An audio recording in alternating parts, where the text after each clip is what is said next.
What's up, everybody? I'm George Mossey. I'm here with my co-host Marshana Dahlia and a special guest. Buddy, Everyone, Luciano. hi. So last night, 90 Day Fiance, before the 90 days, season 5, episode 7 aired. It was titled Never Have I Ever. And that was something that we learned last night about Caleb that we're going to talk about later. But I'm going to jump right in. There's a whole bunch of stuff to cover. I literally have like 7 pages worth of stuff. So we're going to get to whatever we can get to, and then whatever we can't, we just can't talk about. So Ella and Johnny last night, we got them back. They were gone for a week. And last we had heard was Johnny had a visa to Singapore that was denied. And we found out last night that he does have a ticket to Dubai where he can quarantine for 2 weeks, where he does not need a visa. But that hasn't changed the situation. He's still hesitant. He's actually not really decisive about going on the trip. He's using COVID as an excuse. A lot of people online say that that's a valid excuse. I don't know if that's a valid excuse or not. He has been making these plans for a really long time, and we did see the hazmat suit that he purchased that he would travel with. So I feel like if anybody was going to be safe while traveling, it was going to be Johnny, right? Sorry, my son paused to give me a kiss. That's so cute. He's too cute. Okay, valid as a COVID fear may be, because COVID is real and COVID can be lethal. I think that we've gotten to a point where 2 years in, some people just use COVID for everything. Oh, my toenails won't grow. It's COVID. Oh my goodness. This and then, it's COVID. Everything is COVID. And I think he just doesn't want to come. I think he's fearful of leaving his family. I think he's not as interested in Ella as he would love us to believe. And the reality is setting in because she wants him to really come. And he's just not willing to do it. I just don't think he's all in. I think he's more into the idea of life in America. But even so, he just can't bring himself to pull the trigger with Ella and actually make the trip. I think you hit it on the nail. I said it last night on Twitter. There's 13,000 tweets about the show last night, by the way. I said it. He's halfway in, 1 foot in the door, 1 foot out the door. He's just not in it and invested the way that Ella is. Ella's 100% invested. This is all that she wants. And for him, this is just one of many options that he has for his life. And I think he's looking at it just like that.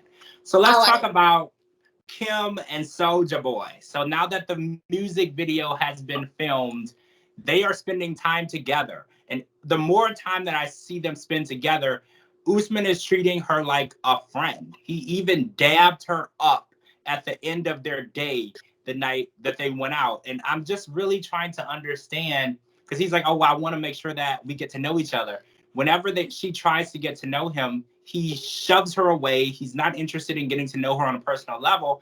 And when she brought up sleeping in his room, he seemed almost repulsed by the idea. And then when he did eventually give in and come to her room, he treated her like she had leprosy. He treated her like she had the plague. He wanted to make sure that he didn't even accidentally touch her in the night by mistake. That's ridiculous. Yeah, I don't see the problem in that. If he wants to treat her as a friend, he should. I didn't realize that he had actually married baby girl Lisa. Like, I thought that there was an engagement. I somehow either blocked it out of my mind that they've been married. But I can understand why he would be hesitant with another American woman who happens to be older. I think that he has the right to say, let's be friends. Let's see where things go organically before we just really force anything. That being said, Kimberly, read the room. Read the room. Like, it's really obvious when the guy is into us, and it's really obvious when they're not. I think it's obvious that Soulja Boy just isn't into her, and I think that she really just needs to go with the flow, as opposed to catching an attitude and feeling like that's going to get him to come in, or buying him lavish presents or whatever it is. I get it. She's feeling the rejection.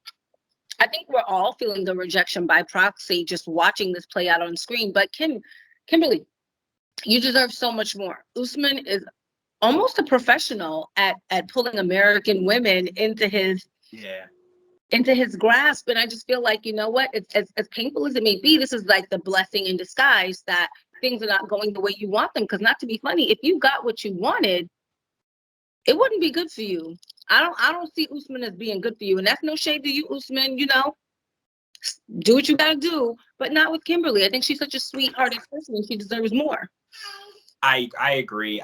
It hurts me deeply to see this done to Kimberly, because Kimberly is literally the person that will give you the shirt off her back. She's literally the nicest Absolutely. person in the world. She works for free as his manager, as his assistant. She's looking out for him like any wife would do for their husband. And it just hurts me to see her not being appreciated. So Kimberly, I want you to be appreciated. Not just loved, but appreciated.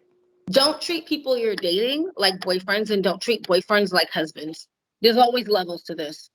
That's true too. I agree. All right, so let's talk about something awkward. So Caleb and Alina last night. So we were told that during their intimacy the night before, Elijah walks into the room and watches, and he claims he was going in there for a brush, and he lingers, and he actually says a compliment to Caleb about his body during this situation. It was just the most awkward situation that I had ever come across. Everybody on Twitter thinks that he was waiting to be offered a spot in the bed.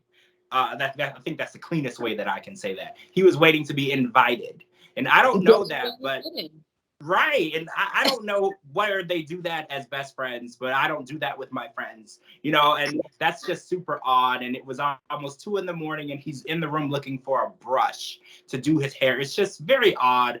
And this whole situation with Caleb and Alina, I think it's hitting a turning point, to the point where Caleb is sick of the BS, and he's sick of being teamed up on, and he's sick of the secrets. And it's like every time he tries to get to know Alina, she shuts down and she won't give him any information. But whenever it comes to Alina pressuring him, she wants a commitment. And commitment comes with knowing and trusting someone. And he doesn't feel like he can really do either of those because Alina is so closed off with him. It took Elijah forcing her to tell him that she was with her ex while they were dating. And he really feels like if it was a real organic love for each other, that would have came out so much sooner. Oh, no, I wholeheartedly disagree. I think Alina has every right to be as reserved as she's being. I think she's reading the writing on the wall that Caleb is not as into her as she is into him, and she's holding back. I also feel like Caleb doesn't really want it.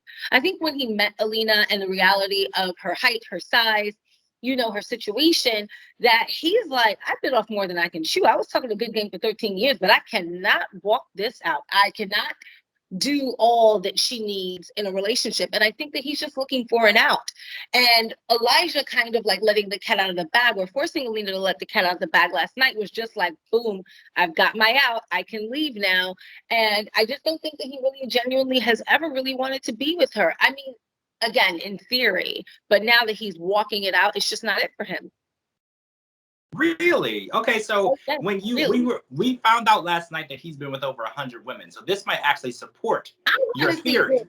I want to see proof, Caleb. Receipts. If y'all watch this, and y'all, I mean, we will leave you to be anonymous, but if you want to tell us and wave your hand and say, hey, I've slept with Caleb, like, go ahead and leave a well, maybe not a comment below. Send a message. DM us. We will I want to poll the audience.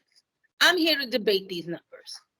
That is a really high number. And Caleb is not an old man. You know what I'm saying? Like, this is not he doesn't have his whole life to work up to this number. He's, I believe, 28, 27. That's a lot of women.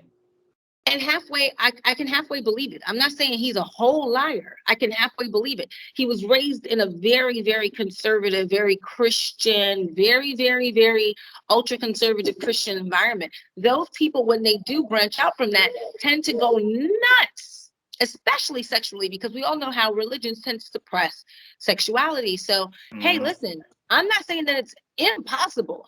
I just want some receipts. I agree. That saying that number and saying that is true, I need a little bit of backup or receipts or proof, because that's just crazy. It's hard to believe. I know that there are people out there who get around, but that's around. That's a lot. All right, guys. That's it for part 1. We're going to come back part 2 and talk about the rest of the couples. I'm George Mossey. This is my co-host, Marshana Dahlia for Vento. Make sure you live tweet with us every Sunday. There were 13,000 tweets about the show last night. And that means that 90 Day Fiance family came out because there was a football game last night and Euphoria was on at the same time. And you guys still came out and you still supported the show. That's how big this show is. Thank you for joining us for the podcast. We'll talk to you guys really soon.